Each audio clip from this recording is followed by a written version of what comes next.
जी हाँ, world coverage के number 1 show की करने जा रहे हैं शुरुआत। रूस यूक्रेन जंग से जुड़ी हर हलचल से लगातार हम आपको करा रहे हैं वाकिफ। आने वाले वक्त में क्या होने जा रहा है, क्रीमिया क्या वर्ल्ड वॉर कराएगा, ये वो अहम सवाल है जिस पर आज हम करेंगे चर्चा। आपके साथ मैं हूं समीर अब्बास, मेरे साथ अंजलि मौजूद है, रवि मौजूद हैं और हर बार की तरह खास मेहमानों का एक बड़ा पैनल हमें ज्वाइन कर चुका है। कल हेलीकॉप्टर क्रैश में यूक्रेन के गृह मंत्री, उप गृह मंत्री और गृह सचिव की मौत के बाद अब यूक्रेन के बदले की बारी है। खबरें आ रही हैं कि ज़ेलेंस्की लगातार अपनी टीम के साथ रूस को जवाब देने की रणनीति पर काम कर रहे हैं। इस बीच ज़ेलेंस्की के लिए सबसे बड़ी खबर अमेरिका से सामने आई। अमेरिका ने यूक्रेन की सबसे पुरानी और सबसे बड़ी मांग मान ली है और वो मांग है क्रीमिया पर हमला करने की। अमेरिका यूक्रेन को ऐसे हथियार देने पर राजी हो गया है जिनकी मदद से अब ज़ेलेंस्की किसी भी वक्त पुतिन की सबसे कमजोर नब्ज पर हमला कर सकते हैं।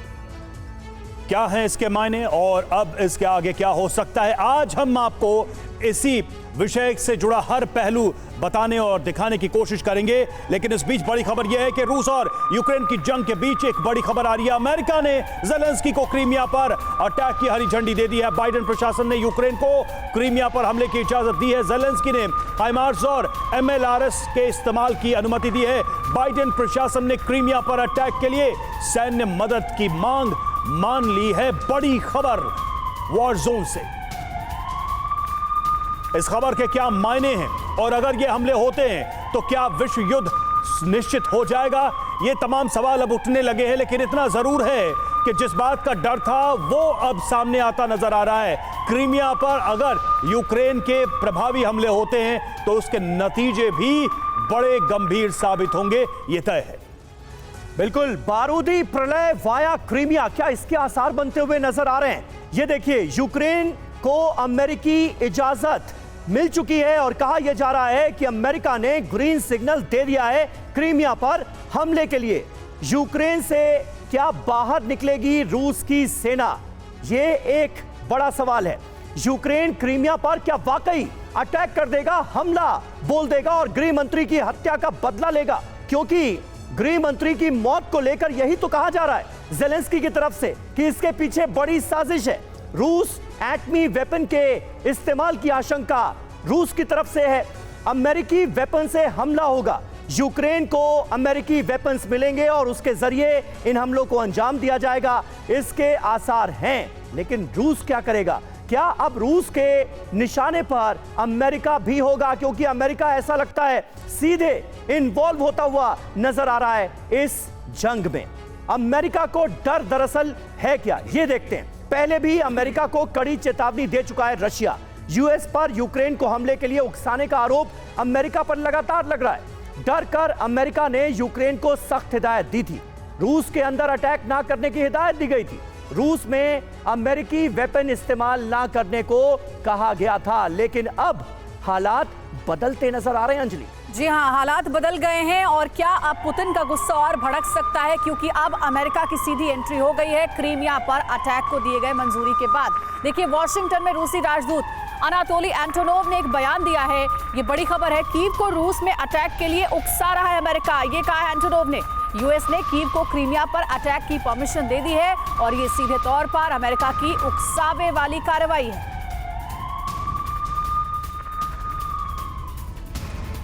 तो अमेरिकी इजाजत मिलने के बाद क्रीमिया यूक्रेन के निशाने पर है। ऐसे में रूस ने सेवेस्तोपोल में तैनाती बढ़ा दी है। रूस के सेवेस्तोपोल में कुछ दिन पहले TV9 पहुंचा था, उस वक्त भी वहां पर कई वॉरशिप तैनात दिखे थे। आप भी देखिए हमारे सहयोगी, हमारे संवाददाता मनीष झा की वो ग्राउंड रिपोर्ट। TV9 भारतवर्ष की टीम आज क्रीमिया के सेवेस्तोपोल शहर पर है। सेवेस्तोपोल यानी जहां पर रूस के ब्लैक सी फ्लीट का हेडक्वार्टर है और यहां मौजूद होकर हम TV9 के कैमरे पर आपको वो दृश्य दिखाने जा रहे हैं जिसके बाद आप समझ पाएंगे कि क्रीमिया का ये शहर सेवेस्तोपोल आखिरकार रूस के लिए, यूक्रेन के लिए और नाटो देशों के लिए क्यों महत्वपूर्ण है। तो इस वक्त आप देखिए हमारे कैमरे पर एक के बाद एक कितने बड़े वॉरशिप आपको दिखाई दे रहे हैं। 1 2 3 4 5 एक तरह की वॉरशिप है, वहीं दूसरे अलग अलग तरह की वॉरशिप यहाँ पर मौजूद है। ये सिर्फ एक किनारे पर हम आपको दिखा रहे हैं। वहीं हमारे कैमरामैन संजीत जरा आप दाहिने साइड में दिखाएं। देखिए दाहिने साइड में जो ये हिस्सा आप देख रहे हैं, यहीं से ब्लैक सी का वो पूरा एरिया खुलता है जो यहाँ से जाकर सीधे क्रीमिया ब्रिज तक पहुँचता है। तो कहा जाता है कि क्रीमिया ब्रिज पर अटैक इसलिए हुआ था ताकि सेवास्तोपोल को अलग थलग किया जा सके, क्योंकि अगर सेवास्तोपोल अलग थलग हो जाएगा तो फिर रूस की जो नेवी है वो कमज़ोर हो जाएगी। और फिर संजीत जरा इधर दिखाइए, अपने कैमरे को घुमाइए और देखिए कैमरे को घुमाते ही आपको एक और वॉरशिप यहाँ पर दिखाई देगा। ये जो वॉरशिप आप देख रहे हैं जो इस वक्त आपको कैमरे पर दिखाई देने वाला है, तो ये स्थिति है इस जगह की। और जहाँ पर TV9 का कैमरा मौजूद है, जहाँ पर हम मौजूद होकर स्थानीय लोगों के साथ एक बोट पर सफ़र कर रहे हैं और साथ ही साथ आपको दिखा रहे हैं कि ये रणनीतिक तौर पर कितना महत्वपूर्ण है। तो देखा आपने, तस्वीरों में साफ नजर आ रहा है कि किस तरीके से रूस के लिए ये स्थान, ये जगह बेहद महत्वपूर्ण है और यूक्रेन की भी नजर यहां पर है। हमारे साथ तमाम मेहमान जुड़े हुए हैं, परिचय आपका करा दें। सबसे पहले major general retired SVP Singh हमारे साथ जुड़े हुए, डिफेंस एनालिस्ट राजदूत JK त्रिपाठी हमारे साथ इस वक्त मौजूद हैं और कर्नल रिटायर्ड शैलेंद्र सिंह हमारे साथ रक्षा विशेषज्ञ के तौर पर मौजूद है। लेकिन सबसे पहले मैं जाऊंगा मनीष के पास, क्योंकि इस वक्त वो स्टूडियो में हमारे साथ मौजूद है। मनीष, हम आपकी रिपोर्ट देख रहे थे। कुल मिलाकर अगर देखा जाए, जो डिप्लॉयमेंट हम उस समय देख रहे थे, जो बैटलशिप्स आप दिखा रहे थे, क्या ये डिप्लॉयमेंट और बढ़ने वाला है? क्योंकि अगर अमेरिका ने हरी झंडी दी है क्रीमिया पर अटैक के लिए, तो सेवास्तोपोल की तो भी पिक्चर बदलेगी। बिल्कुल, देखिए सबसे बड़ी बात यह है कि जेलेंस्की का सपना है कि वो क्रीमिया को हासिल करे। अब ये सपना पूरा होगा या नहीं, या फिर इस सपने को पूरा करने के चक्कर में क्या पूरी दुनिया तबाह होगी, ये सबसे बड़ा सवाल है। मैं क्रीमिया में लंबे समय तक मैंने वहाँ पर वक्त गुजारा है। मैं क्रीमिया में रोड के जरिए गया, मैं क्रीमिया में ट्रेन के जरिए गया। रोड के जरिए हम खेरसॉन से होकर क्रीमिया तक पहुँचे थे, 1.5 से 2 घंटा लगा था। क्रीमिया में मैंने वो तमाम सैन्य ठिकाने देखे हैं, चाहे वो एयरफोर्स का हो, नेवी का हो या रूसी आर्मी का हो। लगता तो यही है कि क्रीमिया को पूरे तरह से किलाबंदी कर रखा है रूस ने। अब तक जो क्रीमिया पर हमले हुए हैं यूक्रेन की तरफ से, वो चाहे ड्रोन के जरिए हुए हैं या सबोटाज के जरिए हमने देखा क्रीमिया ब्रिज पर हमले हुए हैं। लेकिन अगर क्रीमिया पर यूक्रेन की तरफ से लॉन्ग रेंज की मिसाइल से हमले होते हैं, तो इसका मतलब यह है कि रूस सीधे सीधे फिर टैक्टिकल वेपन का इस्तेमाल कर सकता है, क्योंकि क्रीमिया पुतिन के लिए आन बान शान का सवाल है। बिल्कुल, यही सबसे बड़ी आशंका है। बहुत चिंताजनक खबर लगातार सामने आ रही है। जंग के मैदान से क्रीमिया पर 3 तरफ से अटैक कर सकता है यूक्रेन। खेरसॉन और ब्लैक सी और सेवास्तोपोल से अटैक की है आशंका। अमेरिका से इजाजत मिलने के बाद हमले की आशंका और ज्यादा बढ़ती हुई नजर आ रही है। खेरसॉन और ब्लैक सी और सेवास्तोपोल से हमले की आशंका जताई जा रही है। कल देखिए, यूक्रेन की राजधानी कीव में हेलीकॉप्टर क्रैश होता है जिसमें गृह मंत्री मारे जाते हैं। गृह मंत्री की मौत होती है यूक्रेन की, और उसके बाद ऐसा लगता है कि बदले की आग में जल रहे हैं इस वक्त प्रेसिडेंट जेलेंस्की। और यही वजह है कि अमेरिका ने ग्रीन सिग्नल दे दिया है क्रीमिया पर अटैक का। क्रीमिया पर कहां से अटैक हो सकता है, पहले आप ये समझिए। खेरसॉन के रास्ते ये मानकर चला जा रहा है। दूसरी तरफ ब्लैक सी की ओर से भी अटैक की तैयारी है। इसके अलावा सेवास्तोपोल, जहां से मनीष झा की आप रिपोर्ट देख रहे थे, वहां से भी हमले की तैयारी है। तो ये 3 वो बड़े पॉइंट हैं जहां से क्रीमिया को निशाना बनाया जा सकता है। वो क्रीमिया जिस पर कब्जा रूस ने किया था, कब? 2014 में। हमारे साथ तमाम खास मेहमान मौजूद हैं। SVP सिंह साहब, क्या इस डेवलपमेंट को आप इस तरह से देखते हैं कि यूक्रेन मानकर चल रहा है कि उसके गृह मंत्री की जो मौत हुई है, कीव में जो हेलीकॉप्टर क्रैश हुआ है, उसके पीछे रूस ही है?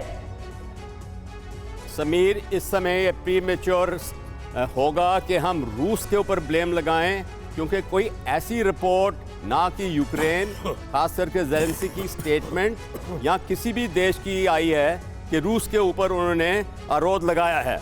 नहीं सर, लेकिन जेलेंस्की ने यह कहा है कि बड़ी साजिश से जो कुछ भी हुआ है उसके पीछे कोई बड़ी साजिश हो सकती है, इससे इनकार बिल्कुल नहीं किया जा सकता। देखिए, 3-4 कारण होते हैं। रूस के ऊपर सस्पिशन जाएगा, जरूर जाएगा, इसमें कोई शक नहीं है जी। दूसरा है कि विद इन यूक्रेन इटसेल्फ क्या ये सेल्फ डिस्ट्रक्टिव मोड में था हेलीकॉप्टर?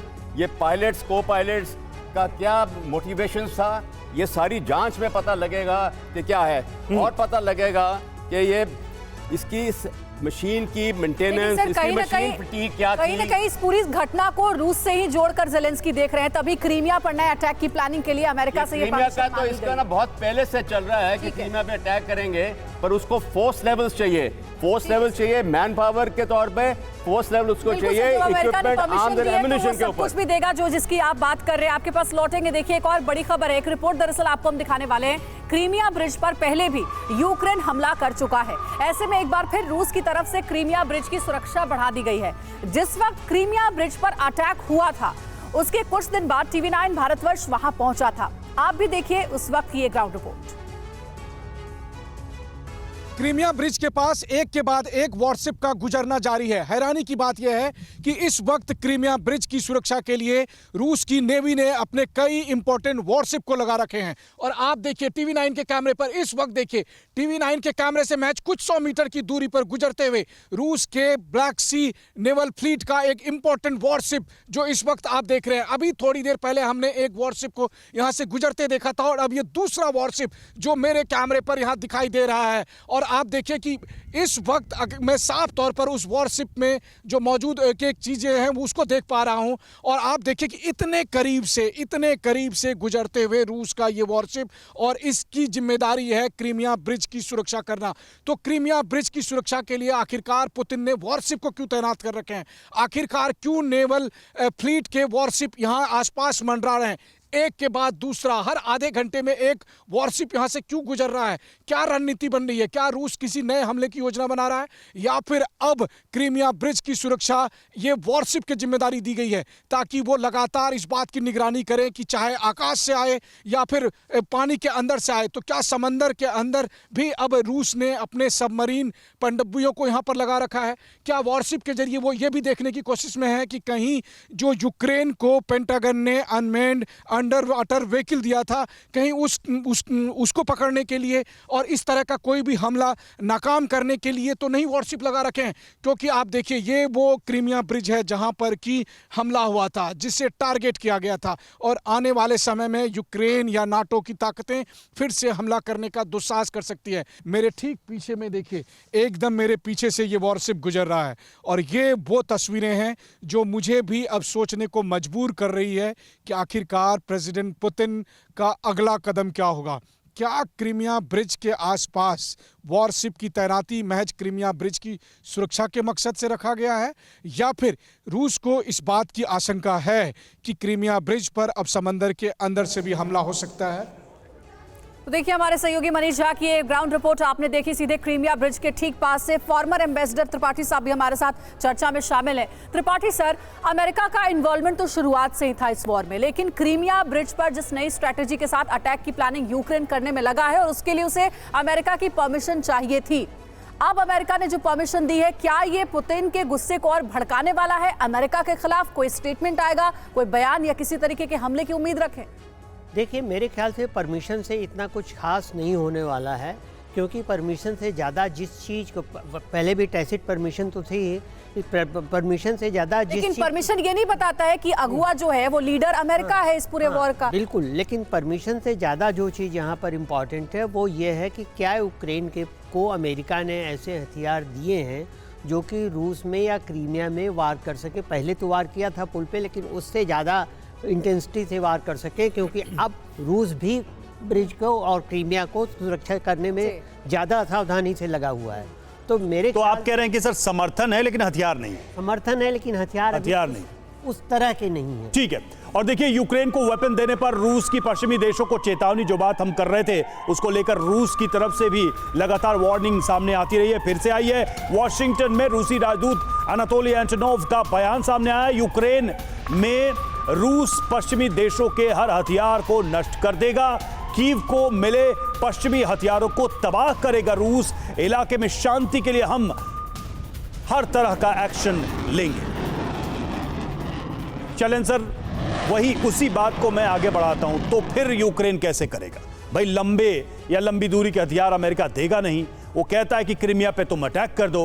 रूस की तैयारी हमने देख ली, हमने काफी दिन पहले की रिपोर्ट्स दिखा दी, उसमें भी रूस तैयार नजर आ रहा है। तो फिर यूक्रेन करेगा क्या? क्या वाकई में हमला करने की कहीं कोई सिचुएशन में है भी यूक्रेन?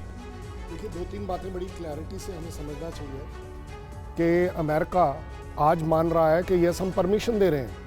आज से 11 महीने पहले तो वो बोलता था नहीं इनकी अपनी लड़ाई है, रूस का एक्सपेंशनिस्ट एटीट्यूड है, हमारा तो इसमें कोई रोल ही नहीं है, हम तो सिर्फ फ्रीडम यूक्रेन की मेंटेन करवाना चाह रहे हैं। बड़ी अच्छी बात है। आपने उस समय क्या दिए? आपने उस समय दिए डिफेंसिव हथियार, आपने एग्रेसिव हथियार नहीं दिए। आपको ये जो टैंक दे रहे हो, अब आप मल्टीपल रॉकेट लॉन्चर दे रहे हो, मिसाइल्स दे रहे हो, एयरक्राफ्ट दे रहे हो, ये अब क्यों दे रहे हो? दैट मीन्स आप शुरू से चाहते थे और जानते थे कि हम इस लड़ाई को लंबा खींचेंगे। जहां तक थ्रेट की बात है, थ्रेट यूएस को थोड़ी ना है, थ्रेट तो यूक्रेन को है। हिडन मैसेज क्या है फिर? हिडन मैसेज सीधा सीधा ये है कि I am number 1, I control the world. US अपनी नंबर 1 जो पोजीशन है वो उसको दिखाना चाहता है, बताना चाहता है, क्योंकि उसको ये भी मालूम है कि ये अकेला एक देश रशिया नहीं है, इस तरह से और भी कहीं है, इकोनॉमिक फ्रंट पर चाइना है। कुल मिलाकर अमेरिका अपर हैंड शो करने की कोशिश करता हुआ नजर आ रहा है। इस फैसले के पीछे जिस तरह से ये खबर सामने आती है कि अमेरिका ने ग्रीन सिग्नल दे दिया है कि यूक्रेन क्रीमिया पर अटैक कर सकता है, इसके मायने क्या हैं समझने की कोशिश करेंगे। कुछ और ग्राउंड रिपोर्ट्स भी आप तक पहुंचाएंगे। जी हां, तो क्रीमिया क्या वर्ल्ड वॉर कराएगा? यह है वो बड़ा सवाल जो इस वक्त हर किसी के जहन में है, क्योंकि प्रेसिडेंट जेलेंस्की बदले की आग में चल रहे हैं। क्रीमिया पर अमेरिका के विदेश मंत्रालय का जो बयान आया है वो बहुत महत्वपूर्ण है। क्रीमिया यूक्रेन का हिस्सा है, ये कहा है अमेरिकी विदेश मंत्रालय ने।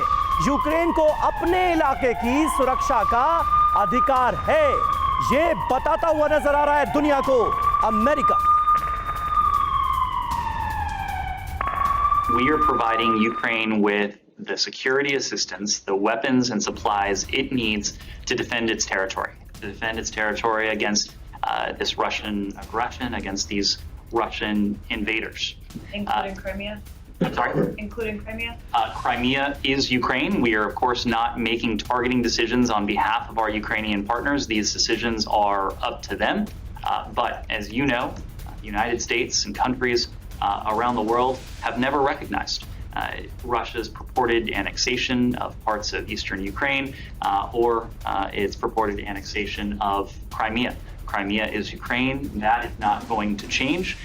We have provided our Ukrainian partners with precisely what they need to take on the threat where it is raging most violently.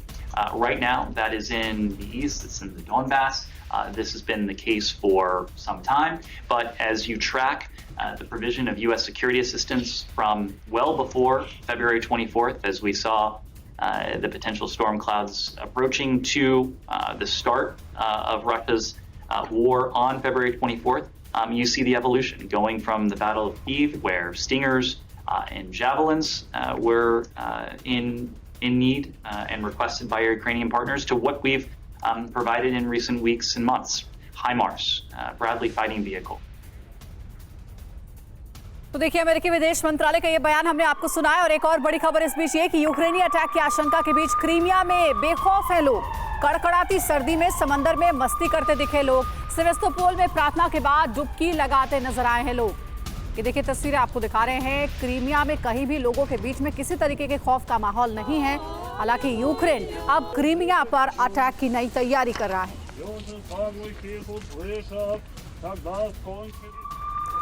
और जनस में रूस की आर्टिलरी का एक्शन, यूक्रेनी सेना के ठिकानों पर भीषण हमला, रूस के विध्वंसक अटैक में यूक्रेन को भारी नुकसान। तस्वीरें आप देखिए किस तरह से रूस के तोपखाने की तरफ से यूक्रेन पर यह हमला किया गया।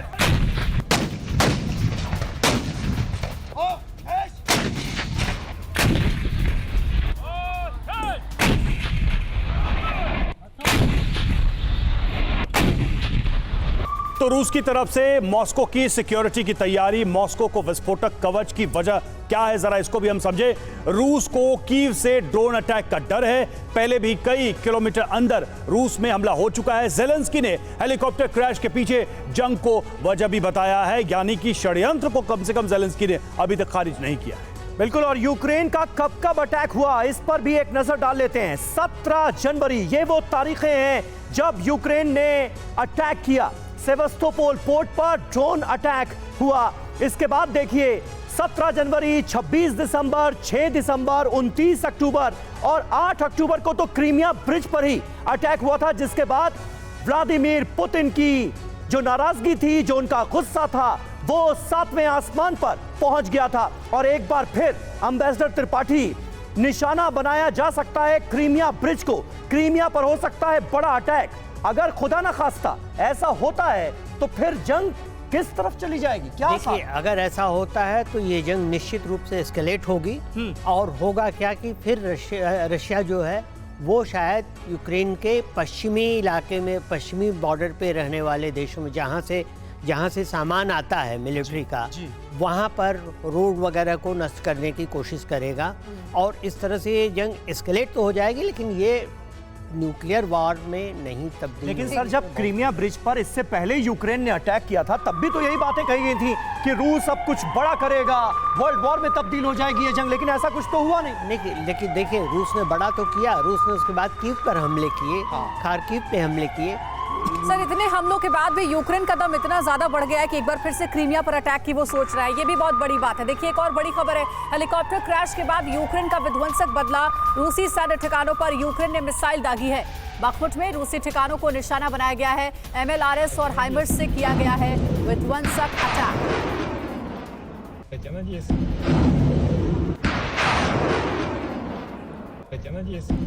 और इधर हेलीकॉप्टर हादसे पर जेलेंस्की का बयान सामने आया। हादसा नहीं, हेलीकॉप्टर को बनाया गया निशाना। ये देखिए, जेलेंस्की ने कहा है जंग के दौरान हादसे नहीं टारगेट किए जाते हैं। युद्ध के तजुर्बे से जेलेंस्की हादसा मानने से इनकार कर रहे हैं। इशारा साफ तौर पे रूस की तरफ है।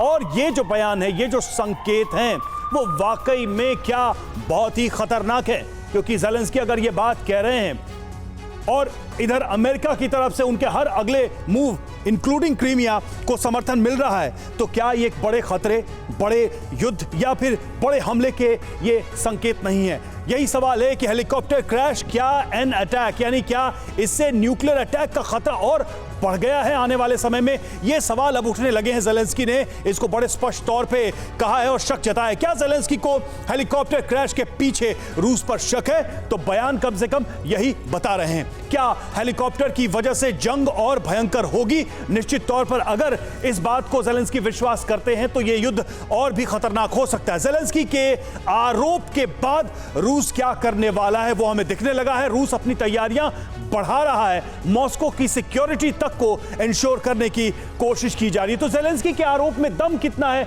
जरा इसको भी समझिए। पहला सिद्धांत, पहली थ्योरी क्या है, दूसरी थ्योरी और तीसरी थ्योरी हम आगे एक एक करके बता रहे हैं कि क्या है। तो कीव पर क्रूज मिसाइल अटैक होते रहते हैं। नीप्रो में अटैक को रूस ने यूक्रेन की गलती बताया। दुगिन की बेटी की हत्या का बदला तो नहीं। ये सारी बातें एक एक करके कही जा रही है। पहले सिद्धांत में दुगिन की बेटी, जो कि रूस के राष्ट्रपति पुतिन के पॉलिटिकल गुरु, क्या उसका बदला था? दूसरी बात कही जा रही है कि पोलैंड में यूक्रेन की गलती से जो मिसाइल गिरी थी, क्या उसका ये रिएक्शन हो सकता है? तो ये सारी बातें, लेकिन सिर्फ बात एक या दो सिद्धांतों तक नहीं। हम क्रीमिया के अटैक से लेकर यूक्रेन ने अब तक रूस में जितने बड़े बड़े हमले किए हैं उसमें भारी संख्या में सैनिकों की मौत हुई है, तो वो सारी चीजें इसमें इंक्लूड हो सकती है। वो सारे रिवेंज इसमें शामिल हो सकते हैं। क्रीमिया की हम बात कर ही रहे हैं। यूक्रेनी एयर डिफेंस सिस्टम की कहीं कोई गलती तो नहीं, ये भी तो सवाल उठ रहा है कि क्या यूक्रेन की अपनी ही गलती से, क्योंकि पोलैंड के मामले में भी हमने यही देखा था, यूक्रेन ने जल्दबाजी की थी लेकिन अमेरिका ने उस पर ध्यान रखा था। मनीष, ये सवाल मैं आप ही से आपके सामने ही रखना चाह रहा था इस पूरे मामले में कि ये जितने सिद्धांत हैं ये अपनी तरफ तो हैं, लेकिन एक बात कही जाती है कि युद्ध में जिसके पास खोने का जितना ज्यादा डर होता है वही ज्यादा डिफेंसिव होता है। रूस के केस में क्या यह लागू होगा? देखिए, सबसे बड़ी बात तो यह है कि जेलेंस्की अपने जीवन से जुड़े हुआ और अपने देश से जुड़ा हुआ हर बातों के लिए आज की तारीख में रूस को ही जिम्मेदार ठहराते हैं। तो वैसे में वो हेलीकॉप्टर हादसे में कैसे रूस को क्लीन चिट दे सकते हैं? जेलेंस्की तो यह भी कह सकते हैं कि बीते 11 महीने से मैं एक ही टी शर्ट में रह रहा हूं क्योंकि इसमें भी रूस की ही गलती है। वह अदरवाइज जेलेंस्की चाहते तो अपने एयरफोर्स को वो कहते हैं कि जल्द से जल्द इस हादसे की जांच कराइए, और शायद तब उनको ये पता चलता कि कहीं इसमें उनके एयर डिफेंस सिस्टम का तो हाल नहीं है। रूस को अगर हेलीकॉप्टर हादसा करना होता तो मेरे ख्याल से फिर रूस की प्रायोरिटी होती कि इस हेलीकॉप्टर को वो शहरी इलाके से दूर कहीं सबोटाज करे। देखिए, सबोटाज करने की हैसियत है तो बिल्कुल है, रूस को ऐसी कैपेबिलिटी है कि वो कीव में केवल हेलीकॉप्टर पर ही नहीं, जेलेंस्की पर भी अटैक कर सके। लेकिन क्या रूस ऐसा करेगा, ये सबसे बड़ा सवाल है। और बड़ी खबर आपको दे दें, जंग से भागने वाले जवानों को रूस दे रहा है मौत की सजा। फ्रंट लाइन से भागने वाले सैनिक को रूस ने गोली मार दी। जंग में अपनी बटालियन को छोड़कर भाग रहा था दिमित्री पेरोव। रूस सेना के अधिकारियों ने दिमित्री पेरोव को गोली मार दी है।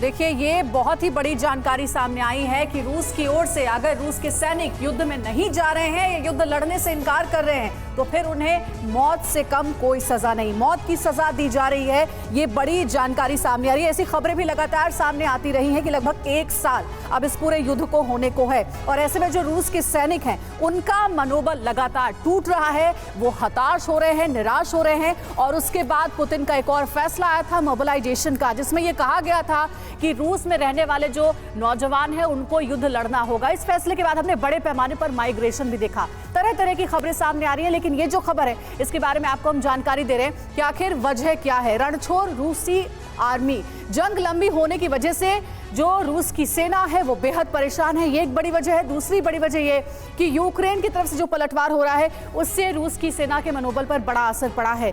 -25 डिग्री में जंग लड़ना लगभग नामुमकिन सा साबित हो रहा है, मुश्किल हो रहा है रूस की सेना के सामने। एक और बड़ी वजह, राशन की किल्लत और वेपन यानी कि हथियार कम पड़ रहे हैं। ये वो वजह है जिसकी वजह से कहा जा रहा है कि रूस की सेना अब नहीं चाह रही है जंग लड़ना, लेकिन उनके पास कोई दूसरा विकल्प नहीं है। अगर वो ऐसा करते हैं तो उन्हें मौत की सजा भी रूस में दी जा रही है। देखिए, जवानों को मौत की सजा क्यों, इसकी वजह भी आपको हम समझाते हैं। जंग लड़ रहे जवानों को सख्त संदेश देना, ये सबसे बड़ा मैसेज रूस की ओर से दिया जा रहा है। युद्ध से भागने की हिमाकत ना करें, यह भी कहा गया है रूस के सैनिकों को।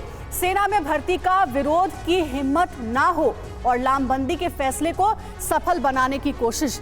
हमारे साथ शैलेंद्र सर जुड़े हुए हैं, उनका रुख करना चाहूंगी।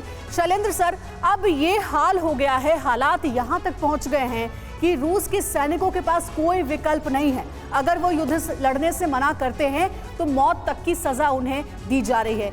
ये क्या व्लादिमीर पुतिन की खींच है जो कि 1 साल हो चुके इस युद्ध में अब देखने को मिल रही है? देखिए, हमें 2-3 बातें बड़े अच्छे से समझ लेनी चाहिए। रूसी सेना सर्दी के वजह से भागेगी नहीं, वो उनका स्ट्रॉन्ग पॉइंट है। वो हमेशा से स्ट्रॉन्ग पॉइंट उनका रहा है कि सर्दियां आने से वो किसी को भी डिफीट कर सकते हैं। जहाँ तक ये ऑड केस ऑफ डेजर्टेशन जिसको हम बोलते हैं कि फौजी डेजर्ट कर गया, आई डोंट थिंक कि ये वहाँ पर रूटीन काम है। एक ऑड एक्सेप्शन, एक रेजिमेंट जिसमें 800 लोग हैं, अगर एक ने ऐसा कर दिया तो यस, रशिया का ये कैरेक्टर रहा है कि स्ट्रॉन्ग डिसीजंस लेता है, डेटरेंस क्रिएट करता है। सो उसने अपने बाकी सैनिकों के बीच में एक मैसेज भेजा है कि यस। लेकिन जंग में आम माना जाता है कि अगर कोई सैनिक अचानक से रण छोड़ना चाहे तो उसको मौत के घाट उतार दिया जाए। नहीं, मौत के घाट तो नहीं उतार दिया जाए, लेकिन उसको लड़ाई छोड़कर भागने का जो चार्ज है वो हमारे इंडियन आर्मी में भी हाईएस्ट चार्ज माना जाता है। ठीक है, आप सबसे बड़ी गलती कर रहे हैं जिंदगी की, देश के खिलाफ, फौज के खिलाफ, कि आप जंग छोड़ के भाग जाएं। ठीक है, तो बहुत बहुत शुक्रिया आप सभी खास मेहमानों का हमारे साथ इस बातचीत में जुड़ने के लिए। और रूस यूक्रेन जंग से जुड़ी हर एक खबर, हर एक अपडेट, हर एक तस्वीर आप तक आगे भी पहुंचाते रहेंगे।